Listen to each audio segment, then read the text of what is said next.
पावसाळ्यात अलमट्टी आणि हिप्परगी धरणातून नियमानुसार पाणी सोडलं जात नाही। त्यामुळे पाण्याचा फुगवटा निर्माण होऊन कोल्हापूर आणि सांगली जिल्ह्यात महापुराची स्थिती निर्माण होते। त्याचा शिरोळ तालुक्यासह इचलकरंजीला मोठा फटका बसतो।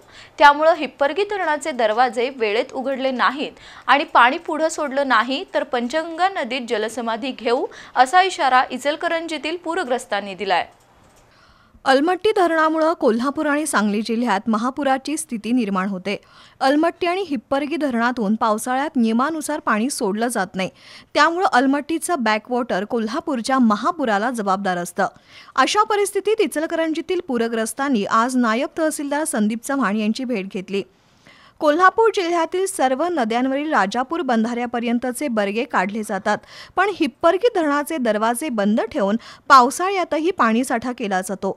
आता जूनच्या शेवटच्या आठवड्यात किंवा जुलै महिन्यात जोरदार पाऊस झाल्यास हिप्परगी धरणातून पाणी सोडणं गरजेचं आहे। जल आयोगानं दिलेल्या सूचनेनुसार हिप्परगी धरणात पाणीसाठा करावा, त्यासाठी वेळेवर बंधाऱ्याचे दरवाजे खुले करावेत, अन्यथा पंचगंगा नदीत जलसमाधी घेऊ असा इशारा देण्यात आला।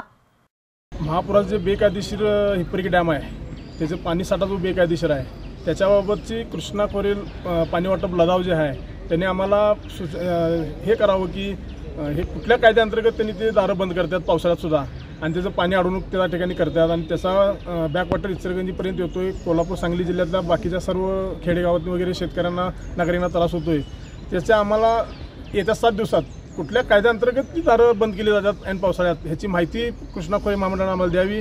जर त्यांनी तसं माहिती आम्हाला नाही दिली तर आम्ही त्यानंतर कोणत्याही क्षणी पंचगंगा नदीमध्ये जलसमाधी आंदोलन करण्याचा इशारा या ठिकाणी आम्ही आता निवेदनाच्या द्वारे प्रांत कार्यालयात देण्यात आला आहे। कोल्हापूर आणि सांगली जिल्ह्यातील अनेक अभ्यासकांकडून पूर रोखण्याचे विविध उपाय सुचवले जातात, पण प्रशासनाचं दुर्लक्ष आहे।